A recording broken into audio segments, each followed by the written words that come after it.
A Índia era, no início do século XX, a mais populosa e rica colônia do Império Britânico. Sua enorme população representava um significativo mercado consumidor para as indústrias do Reino Unido. Além disso, o território indiano fornecia à metrópole matérias-primas essenciais, como o algodão, a papoula, alimentos, chá e sal. O território indiano era um dos mais importantes recursos do Império Inglês. Dessa forma, os ingleses adotaram medidas duras para reprimir qualquer tipo de ação que ameaçasse o controle britânico na região.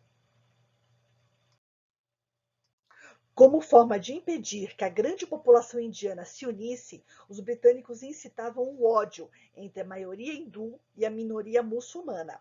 Para enfraquecer discursos políticos mais radicais, promoveram reformas do ensino e estimularam a formação de uma imprensa com relativa liberdade, por meio da qual políticos indianos moderados ganharam destaque na sociedade colonial e defenderam apenas reformas pontuais para melhorar a integração dos indianos na estrutura administrativa da região.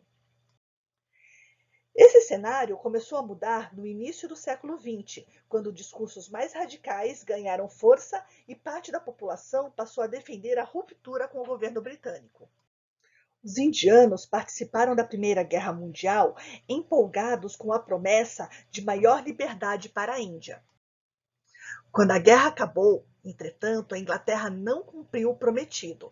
Por causa dos prejuízos causados pela guerra, a Inglaterra aumentou os impostos, diminuiu os investimentos, causando desemprego entre os indianos mais pobres, e aumentou a exploração da Índia. A pobreza fez com que a população se revoltasse. Em abril de 1919, uma multidão desarmada foi atacada por forças militares, o que provocou a morte de cerca de 400 pessoas. Isso aumentou ainda mais a agitação popular e enfraqueceu o apoio que os ingleses recebiam de setores da sociedade indiana. Nesse contexto, surgem dois grupos políticos que querem lutar pela independência da Índia. Um deles foi chamado de Liga Muçulmana, cujo líder era o político Ali Jinnah. A religião desse grupo era o islamismo, e eles defendiam um Estado muçulmano forte e o uso da luta armada. O outro grupo que surgiu foi chamado de Partido do Congresso. Os líderes desse grupo eram Gandhi e Jamal Nehru. A religião majoritária dessas pessoas era o hinduísmo, e eles defendiam uma resistência pacífica, o uso da não violência e da desobediência civil. Com a ideia de seguir pelo caminho da não violência e da desobediência civil, Gandhi liderou uma das primeiras campanhas, que foi o incentivo da produção doméstica de tecidos nos teares tradicionais, o que reduziu a quase a zero a importação de tecidos do Reino Unido.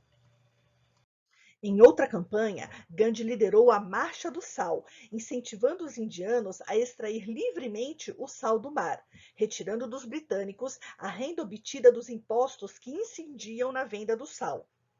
Por liderar esses atos de rebeldia, Gandhi foi preso várias vezes, sempre sem resistir nem incitar a rebelião armada. Os princípios defendidos por Gandhi era a desobediência civil, que consiste no boicote aos produtos ingleses, não pagamento de impostos, desobedecer ordens da Inglaterra e não reconhecer o domínio inglês. Essa estratégia vinha de uma posição indiana chamada de Satyagraha, que significa verdade, constância, firmeza e resistência, através do uso da não violência, não pegar em armas, não confrontar o colonizador e evitar contatos com os ingleses. Durante a Segunda Guerra Mundial, Gandhi liderou um intenso movimento de tentativa de expulsar os ingleses da Índia. Ele foi preso junto com outros ativistas. Porém, esse movimento diminuiu o controle britânico sobre a Índia. Toda vez que os britânicos aumentavam os impostos, Gandhi iniciava publicamente greves de fome, buscando a atenção internacional. Após várias denúncias das atrocidades cometidas pelos colonialistas, a opinião pública inglesa passou a defender o início de negociações pela independência da Índia. A pressão internacional sobre o Império Britânico também cresceu, dificultando ainda mais qualquer tipo de reação visando o fortalecimento de vínculos coloniais.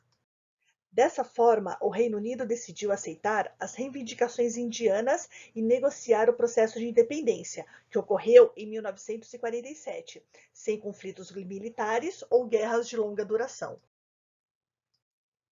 Entretanto, a política inglesa de divisão da população em grupos opostos inviabilizou a manutenção de uma unidade territorial indiana após a independência.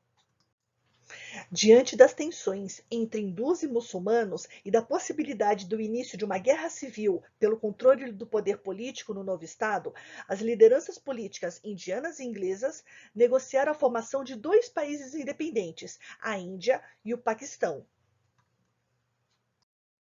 Setores radicais nacionalistas hindus discordaram da decisão de separar o território e responsabilizaram Gandhi pelo fracasso da formação de um Estado unitário.